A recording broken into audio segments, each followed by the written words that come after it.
मोहन जी से करो। अजीत भैया हम लोग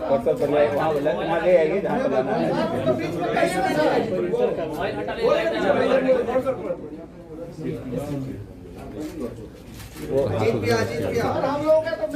ठीक है ना। अरे वो दूसरा आ गया है, दूसरा पेज आ गया, पेज पेज आ गया। ठीक थे आप, ठीक थे।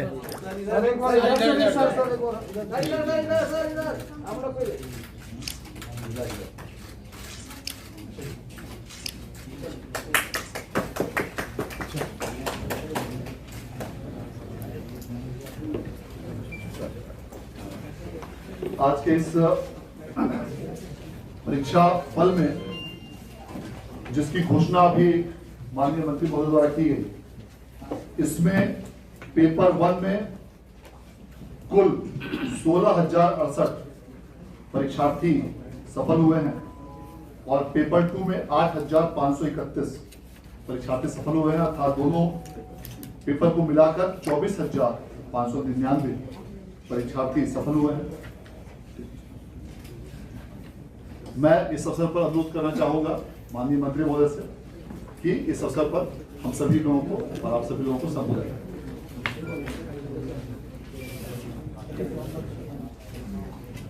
हमारे शिक्षा विभाग के अपर मुख्य सचिव संजय जी,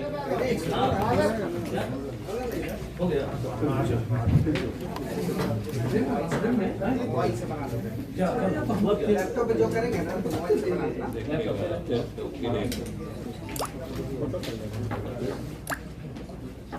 अरे इसको पास में ऊपर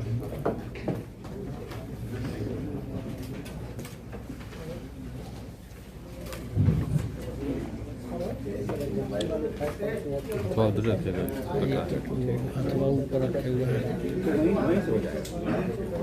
उसको ऊपर जाना भी आज मैं आज के इस कार्यक्रम में माननीय मंत्री शिक्षा विभाग महोदय का हार्दिक स्वागत करता हूं। मैं आज इस अवसर पर उपस्थित अपर मुख्य सचिव शिक्षा विभाग का भी हार्दिक स्वागत करता हूं और यहाँ उपस्थित अन्य सभी विभागीय पदाधिकारी और अन्य मीडिया के प्रतिनिधि और अन्य सभी बंधुओं का हार्दिक स्वागत। आज माध्यमिक शिक्षक पात्रता परीक्षा STET 2019 जिसका आयोजन ऑनलाइन रूप से गत वर्ष किया गया था, उसके परीक्षा फल का प्रकाशन माननीय शिक्षा मंत्री महोदय के कर्तव्यों द्वारा किया जा रहा है। इस परीक्षा में आज 15 विषयों में से 12 विषयों का परीक्षा फल जारी किया जा रहा है, जिसमें पेपर 1 में कुल 1,09,667 परीक्षार्थी और पेपर 2 में कुल 45,284 परीक्षार्थी, अर्थात इन 12 विषयों में कुल 1,54,951 परीक्षार्थी सम्मिलित हुए थे, जिनमें आज जिनका परीक्षा फल थोड़ी देर में अभी माननीय मंत्री महोदय के कर कमरों द्वारा जारी किया जाएगा। मैं अनुरोध करना चाहूंगा माननीय मंत्री महोदय से कि कृपया इस अवसर पर परीक्षा फल जारी करें। जो आपको आनंद किशोर जी ने बताया कि लगभग यूं तो 37,000 वैकेंसीज हैं, लेकिन उसमें से 25,000 के आसपास 24,599 एग्जैक्टली वो आज नतीजे घोषित हो रहे हैं। और ये जो घोषित हो रहे हैं, ये समझिए कि लगभग इतनी या और भी अधिक वैकेंसी मतलब रिक्तियां हैं, पहले से रिक्तियां। इसलिए अमूमन आज जितने लोग इसमें उत्तीर्ण या सफल घोषित हो रहे हैं, वो सब के सब या तो 9वीं 10वीं के लिए या 11वीं 12वीं के लिए, जिसको कहिए माध्यमिक विद्यालय में या उच्च माध्यमिक विद्यालय में, ये सभी शिक्षक नियुक्त होने की पात्रता रख रहे हैं इस उत्तीर्णता की बात। और आप सब जानते हैं कि ये 7वें चरण की नियुक्ति होगी, 7वें चरण की, जिसके ये सब इंटाइटल्ड मतलब हकदार हो गए हैं उसमें शामिल होने के। और इसमें इतनी नियुक्ति हो रही। अभी आप लोगों भी ने देखा होगा, हमारे प्रदेश के कुछ छात्र मतलब परेशान हो रहे हैं कि छठे चरण की नियुक्ति भी हम लोग अभी नहीं कर पा रहे हैं। उसके पीछे भी आप सबने देखा होगा, सुना होगा कि हम लोग विधानसभा के फ्लोर पर, विधान परिषद में भी लगभग प्रतिदिन इसके बारे में जानकारी देते रहते हैं कि वो मामला न्यायालय में लंबित है। और उसमें भी हम आपको भी बताना चाहते हैं और आपके माध्यम से पूरे प्रदेश की जनता को भी, और जो अभ्यर्थी हैं बिहार विद्यालय परीक्षा बोर्ड के सर्वे सर्वा हमारे आनंद किशोर जी, निदेशक प्राथमिक शिक्षा रंजीत जी, और यहाँ उपस्थित सभी सम्मानित मीडिया के साथियों, आज का जो मुख्य मकसद है और जो कार्यक्रम है उसकी रूपरेखा या उसके मूल बिंदु को हमारे आनंद किशोर जी ने आपको बताया है। ये कई मायने में महत्वपूर्ण है आज का दिन जो है, इसीलिए विशेष रूप से हमने आप सबों को यहाँ आमंत्रित किया है। एक तो ये खास उपलब्धि है इसलिए कि आपने देखा होगा, जैसा कि आपको बताया गया है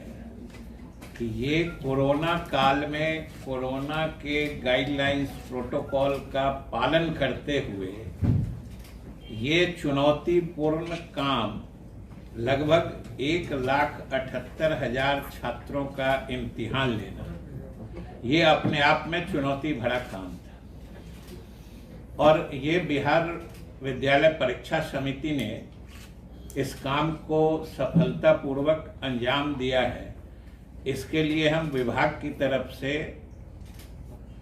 आनंद किशोर जी को और उनकी पूरी टीम को बधाई देते हैं और शुभकामनाएं देते हैं।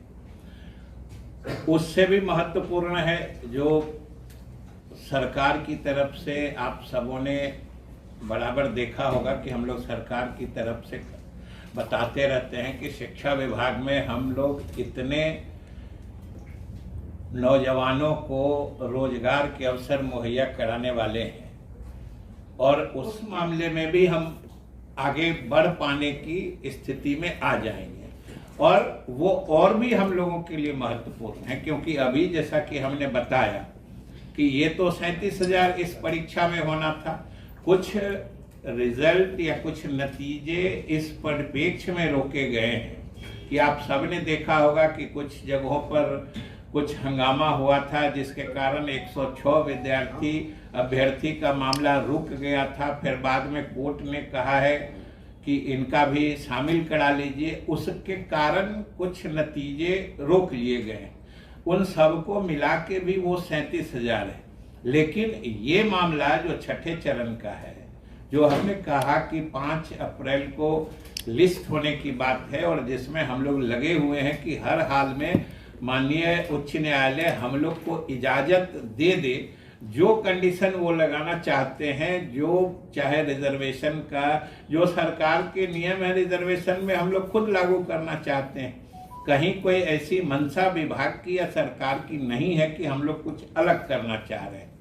तो हम उम्मीद करते हैं, और इसी आधार पर हमने आईए फाइल भी किया है। और हम लोग कितना मुस्तैद हैं कि ये परीक्षा भी जो देख रहे थे, आज जिसके नतीजे हम लोग जारी कर रहे हैं, ये भी रुक गया था न्यायालय के दखल के हिसाब से। हम लोग इसमें भी प्रोएक्टिवली आगे बढ़ के हम लोगों ने न्यायालय को कहा है कि भाई हमारे पद खाली हैं, विद्यालयों में हमारी पढ़ाई बाधित हो रही है, हमारे जो योग्य नौजवान हैं इस राज्य के वो बेरोजगार घूम रहे हैं, ये सारी परिस्थितियां हैं। पद खाली है, हमारे योग्य नौजवान बेरोजगार हैं, पढ़ाई बाधित हो रही है। इन सब के मद्देनजर हम लोग विभाग और सरकार की तरफ से माननीय न्यायालय से अनुरोध किया, तो एसटीईटी का भी उन्होंने परिणाम जारी करने की इजाज़त दी। जिसके फलस्वरूप आज हम लोग उसको आपके सामने जारी किया है। आए थे उनको भी हमने बताया है कि हम लोग सरकार की तरफ से पूरी मुस्तैदी से लगे हैं, और मुस्तैदी का आलम ये है कि कोर्ट से हम लोगों ने कहा है कि भाई आपका जो जो डायरेक्शन है, और ये भी अच्छी बात है कि वो जो कह रहे हैं या कोर्ट ने जिस बिंदु पर विचार करने के लिए मामले को अपने यहाँ एडमिट किया है और आगे की कार्रवाई स्थगित की है, उन सब मामलों में या उन सब बिंदुओं पर हम लोग सरकार खुद वही करना चाह रही है जो कोर्ट की मंशा है। इसलिए उसमें भी कोई ऐसी बात नहीं है कि कोर्ट का कहना कुछ और है या हम लोग सरकार के तरफ से कोर्ट जो कह रही है उसको नहीं मानना चाह रहे हैं। हम लोग सिर्फ कोर्ट की इजाजत चाह रहे हैं, और उस मामले में भी हम लोगों ने जो आइए कहते हैं जल्दी सुनवाई के लिए जो इंटरलोक्यूटरी एप्लीकेशन फाइल किया जाता है, वो हम लोगों ने विभाग की तरफ से दाखिल किया है और उसकी मेंशनिंग भी हमने कर दी है। और अच्छा डेवलपमेंट ये है कि माननीय न्यायाधीश लोगों ने उस पर अमल करते हुए या उसका संज्ञान लेते हुए 5 अप्रैल को प्राथमिकता के आधार पर उस मामले में भी हम लोगों के आईए पर विचार करने का फैसला किया है।